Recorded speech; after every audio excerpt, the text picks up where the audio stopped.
The 60s were not kind to me, and my 80s aren't much better. When you get to be my age, which happens to be the ripe one of 82 and 4 months, but who's counting? You begin to realize that you only have a limited number of things to actually do, and despite all that money you stockpiled up, like those bunker nuts during the Cold War, and all that social security, your money really isn't worth jack shit. Right now, I'm sitting on a mound of cold, hard cash, and despite how sweet that may sound to a younger, less advanced, as they're calling us, person, I still have sores up and down my arse. I'll spare you the details, but again, when you're my age, you can only spend those dollars coming out of your crack in a few select places.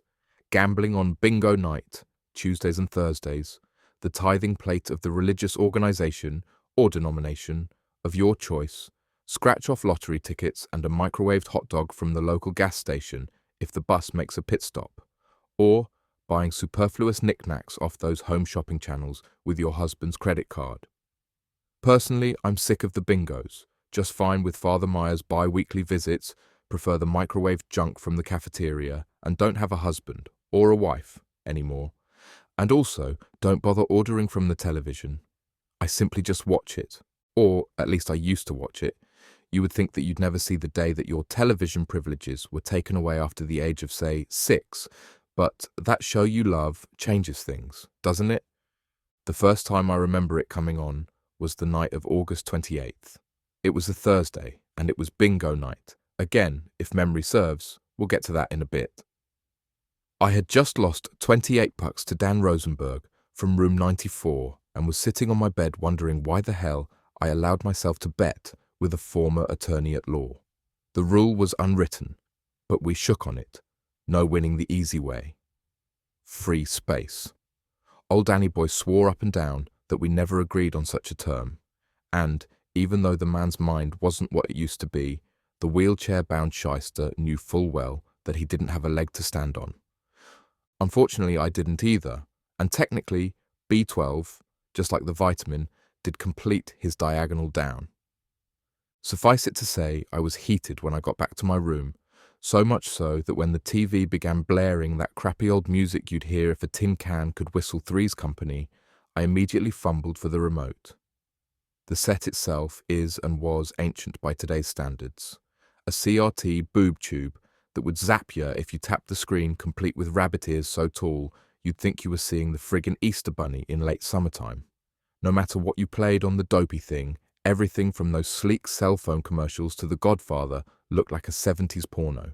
Not that I would know, of course. I was about to shut the hunk of junk off when the face of a gorgeous young woman, at least young to me, probably in her late 30s, caught my eye, and then the rest of her. She was folding the laundry and whistling something I couldn't quite make out, and as the machine beneath her leaning tower of clothes wobbled and shook a fresh load, the one on top of it did the same before the upper 6-odd shirts and blouses tumbled to the floor. I chuckled to myself as the laugh track played and I leaned back onto my pillow.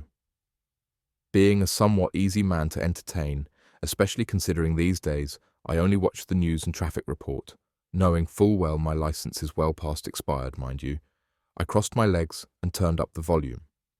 She was whistling Sharp Dressed Man by ZZ Top, a song choice that slowly began to make sense as soon as a casually dressed one, presumably her husband, entered the room in his boxer briefs. In one hand, he held a toothbrush that danced around between his lips. The other was empty, and he used it to slap the woman on the arse. I hate to date myself more than I already have, but back in my day, Lucy and Ricky slept in separate beds till 55, and then the Flintstones did it, and then, if a cartoon could, the rest would. And they did. Point being, watching a woman's ass get slapped on national television was something I never dreamed of seeing all those years of staring at reruns of Lash LaRue. But an old boy can dream, can't he? Yeah, well, apparently I must have been, because the next thing I knew I was seated upright with a pool of drool in my lap, staining my own boxers with saliva. "How'd we sleep last night, Mr. Benson?" The youthful voice of my nurse rang out and interrupted my thoughts. I couldn't see her, but if it were a day that ended in Y, she was stirring my crushed-up pills into a cup of applesauce. I thought about her question, and my lips parted into a grin. Who's this we, Jessica? 'Cause I slept like a baby. That makes one of us, she said, puffing up my pillow and handing me the cup. You still in that honours class? She shook her head, turning down the television. I watched as the toothpaste commercial ended and That Show You Love started up again. I am, but, well, not for long, she said, setting the remote on the nightstand with a little clack. The show was mid-episode, it seemed, and the wifely woman, her hair bunched up from bedhead, was kissing her husband goodbye as he lifted a briefcase and straightened his tie. Typical Americana. My eyes then snapped back to Nurse Jessica, back to reality, and there was the faintest look on her face that maybe old man Benson was finally losing it. You shouldn't quit so soon, I said. It's only been a week. A terrible week, Mr. Benson, she said as she approached me. But don't you worry about that, she smiled. I'll be fine. The woman on the TV over her shoulder was brushing her teeth in her pajamas now, the shower beside her running hot water as evident by the fog coating the mirror glass. She dropped the brush and it tumbled into the sink. I couldn't help but smirk at the slapstick and envision the Stooges doing the same, a laugh track echoing inside my head as if on cue at the fumble. I then turned my still grinning gaze back to Jessica.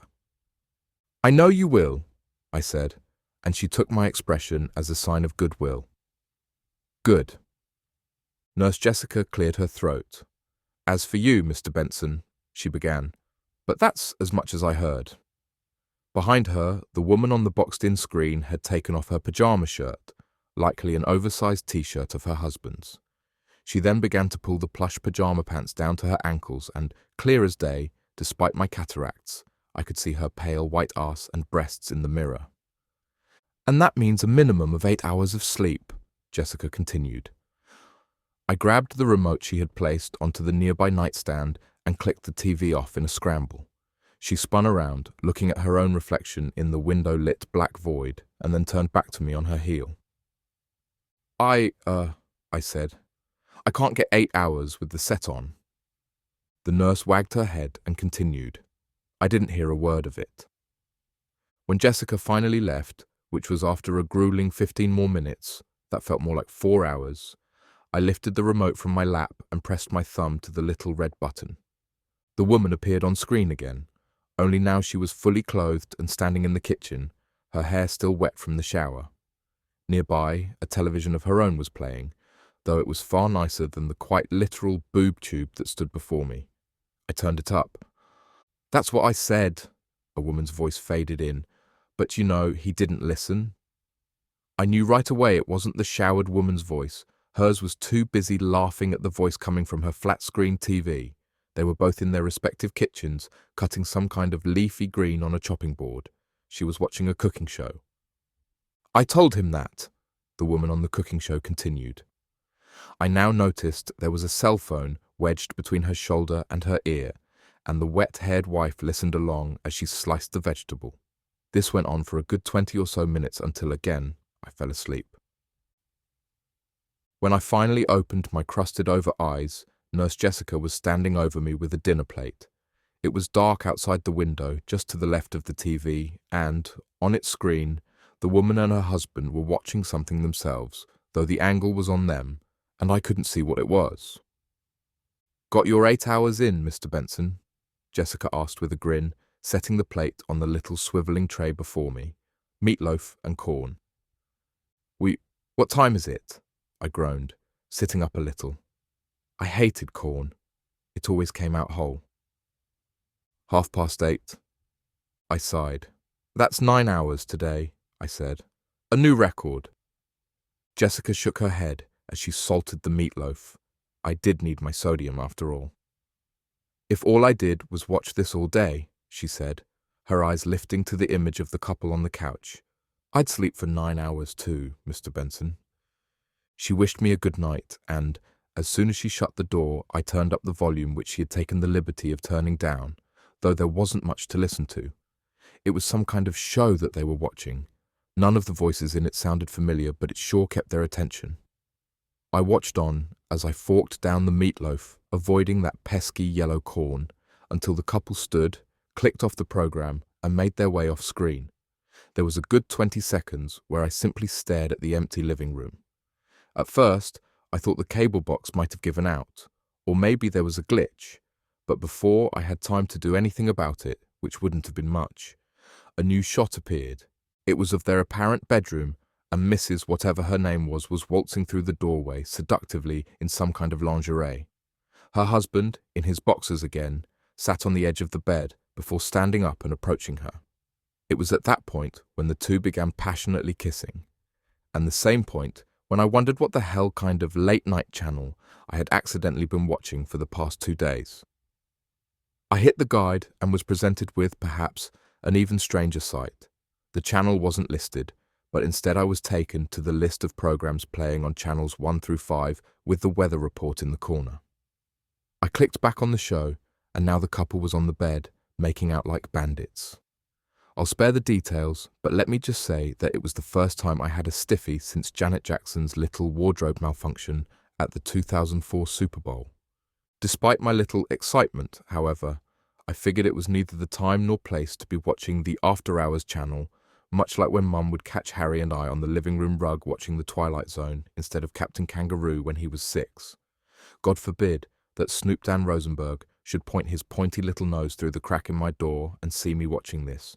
Not to mention Nurse Jessica. So, I turned off That Show You Love, shook my head, and leaned back onto my pillow. The image of the couple never left me that night, and I couldn't fully tell if what I was feeling was a bit of libido, a bit of the creeps, or something in between. Regardless of my feelings, however, the show had me hooked, line and sinker. I didn't even know the characters' names or any of the plot, but still I felt compelled to watch it. It was that slice-of-life bullshit that Amy always loved. Of course, minus the gratuitous sex. It truly was that show you love. That show that I now loved. After indecisively rolling back and forth beneath the covers, I grabbed the remote between my legs and clicked the little red button again. Immediately, my finger dashed to the volume control, pressing it until the number in the upper right-hand corner virtually became 0. But the effort was of little need.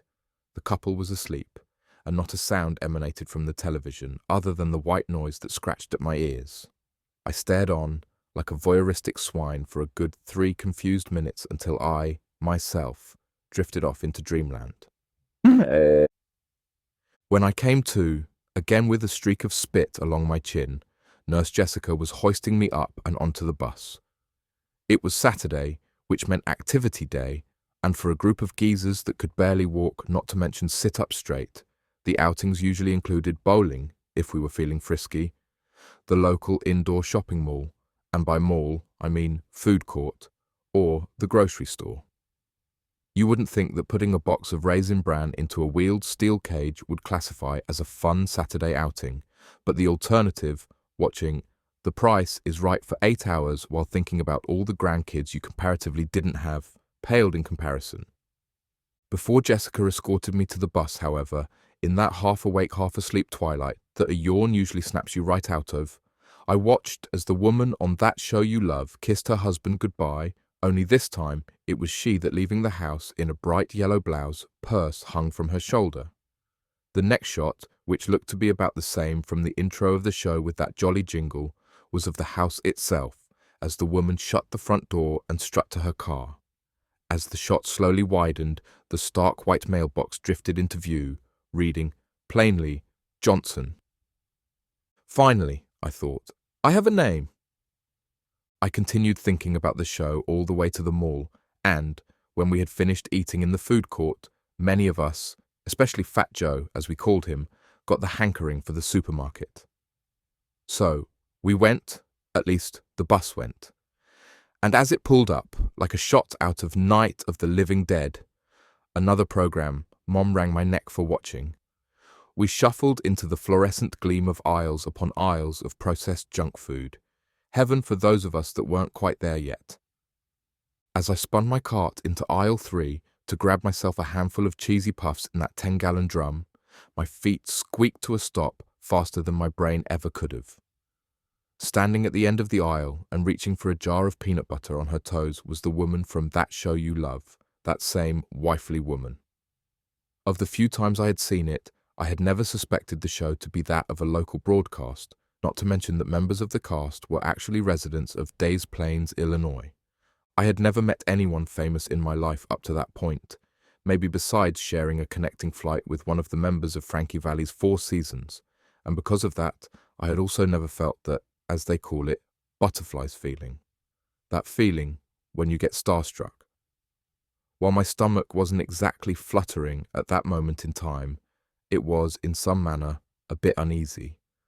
And it probably wasn't the food court either. I couldn't help my cold feet as I approached her, but maybe due to the intimacy I had seen her in on screen, I felt somewhat comfortable tapping the stranger on the shoulder with my brittle fingers. She spun around, clutching the last jar, and I extended a warm smile. "Hello, young lady," I said, nodding my head.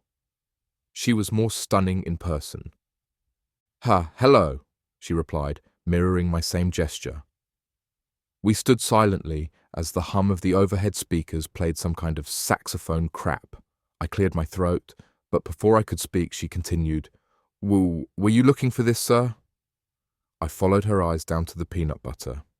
"No," I said. "No, ma'am." She nodded silently at me.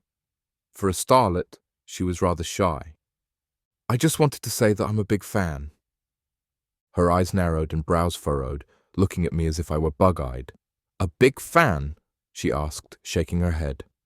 "Of?" I chuckled. "Your show." The woman, smile faded from her cheeks, continued to shake her noggin. "I'm sorry, sir. You must have the wrong woman." "You don't have to be coy," I said, raising a hand, realizing her in-person modesty. "I just wanted to tell you that your work has made an old man very entertained." I nervously huffed. The woman looked down the aisle to either side and, when she saw that no one was around, stepped a bit closer to me. "What work?" Now my smile was gone too, and my voice deepened.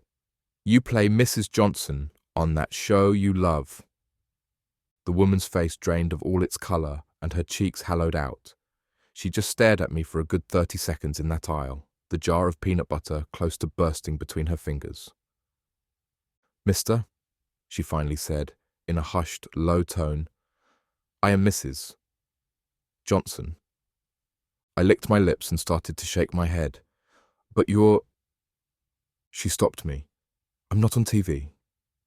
We stood silently across from one another until she set the jar back on the shelf and paced down the aisle, occasionally looking over her cold shoulder at me until she disappeared behind a wall of marshmallow bags. Then it hit me in her absence. She had been wearing the same yellow blouse and shoulder-hung purse from this morning's episode. Perhaps I was having an episode of my own. That night, I simply stared at the black void screen of the television set, never once turning it on. I couldn't sleep, even despite the warm milk Nurse Jessica had given me. I was chilled to the brittle bone. Eventually, when the darkness outside faded into the glow of an orange-yellow sunrise through the curtains, I mustered up the strength to press once again that little red button. The button my finger had been resting on all night but was too timid to dare push. The TV flashed on. I had winced in expectation to see the woman and her husband, perhaps in bed or making an early breakfast. Instead, the shot was of their bedroom. Yes, but on top of their covers, as opposed to the couple being under them, were two thick suitcases. Mr. Johnson, as he might have been called, was continually looking around the house, back and forth, and tossing clothes and neckties and black suit pants into the zippered bag. At times, he stared straight into the camera, which was apparently, and in some way, hidden from his view. Mrs. Johnson, indeed the woman I had seen in that aisle at the grocer, was frantically yelling something at him. I cautiously turned up the volume. "I just don't know how it's possible, honey," her husband said, flailing his arms. "I looked all night, couldn't find a single one." "I know what he said," she snapped back. "It's completely crazy. But how the hell did he know?" "He was probably just an old pervert," her husband replied, shoving something into a bag. "I think I'll give that Sunny Gardens a call. That's what it said on the bus, right?" Right. Oh shit, I thought to myself. And that shit, which proverbially hit the fan that night, came in the form of that single solitary word that none of us here at Sunny Gardens ever wanted to hear. Not even Dan Rosenberg next door.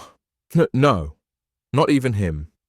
It was a word that meant those funny looks in the lobby, the extra pills to swallow, and the rigid visitation rights. Not that anyone was visiting me anyway. Dementia. It's just a precaution, Nurse Jessica said as she crushed the new medication into my applesauce, stirring it alongside the others.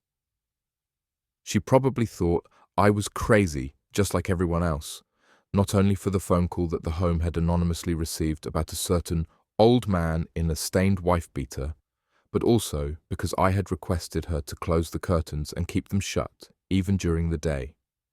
The sunlight would still bleed into the room, but without the glow of the TV, whose remote was now hidden from me, the only other source of light was that of the lamp on the nightstand.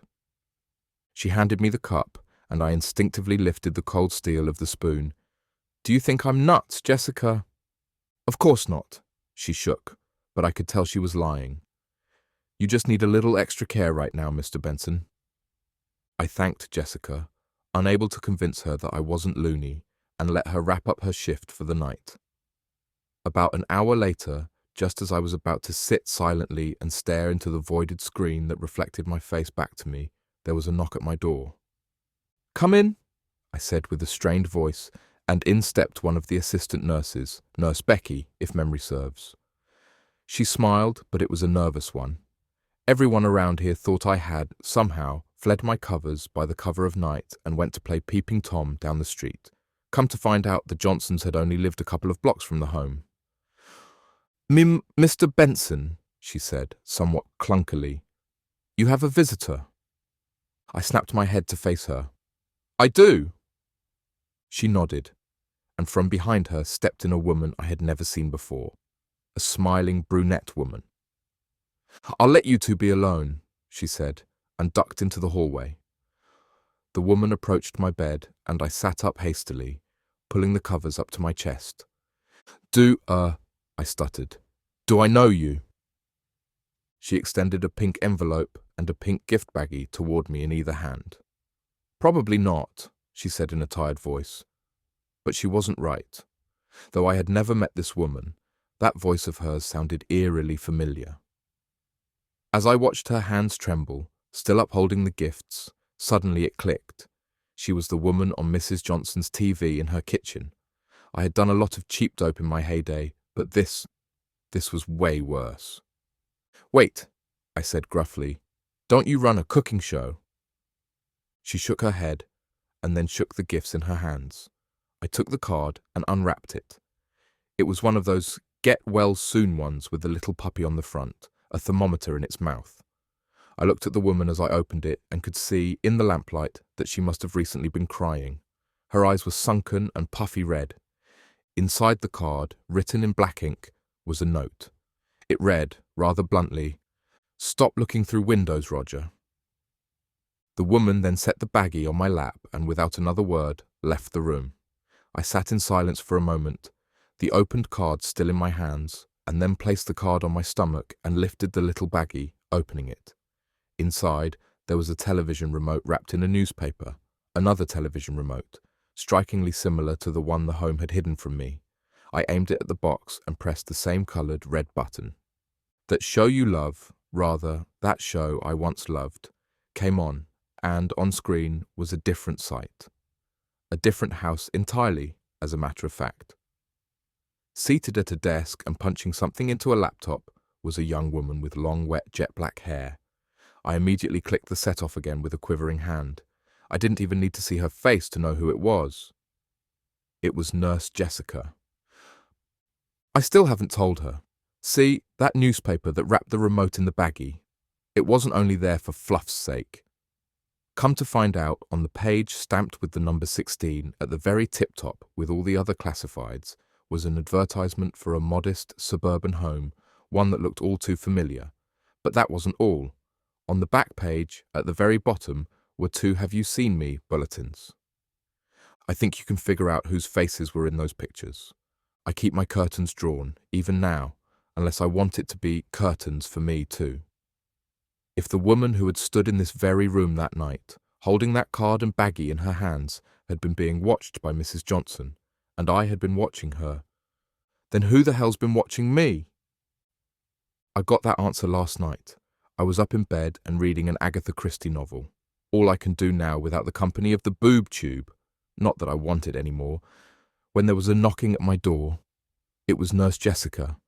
Just as I had every time since I saw her black locks on that damn screen, I winced and curbed that reaction into a smile. "Mr. Benson?" "Yes, Jess." She smiled and extended an envelope. "Looks like someone's a very popular person here at Sunny Gardens." If only she knew. I forced a smile and took it from her. She bid me good night, and I did the same, ever so desperately waiting for her to leave. When she finally did, I tore it open, and this is what was written inside on a sheet of white paper. "Dear Mr. Benson, you don't know me, but I'd like to think that I know you. Call me your secret admirer, although I suppose I'm not so secret anymore. You have given me a lot of joy these past few weeks. When you got that unsightly boner in your bed, I laughed just about as hard as I did when I first watched Blazing Saddles on Turner Classics. My father passed away back in June, and he and I used to watch that channel all the time before I found this one. I'd like to think that your presence with me, day and night, has been something of a comfort in these trying times of mine. You remind me of my father. I noticed that there is a lump on your lower back on your right, my left-hand side, a marking that unfortunately reminds me of Dad's appointments of late. It is a shame that Jessica never caught it, especially considering how hard she's been studying. I hope you'll tell her about it. Just don't tell her about the show. I miss the Johnsons, and I'm sure you do too. Sincerely yours, your biggest fan.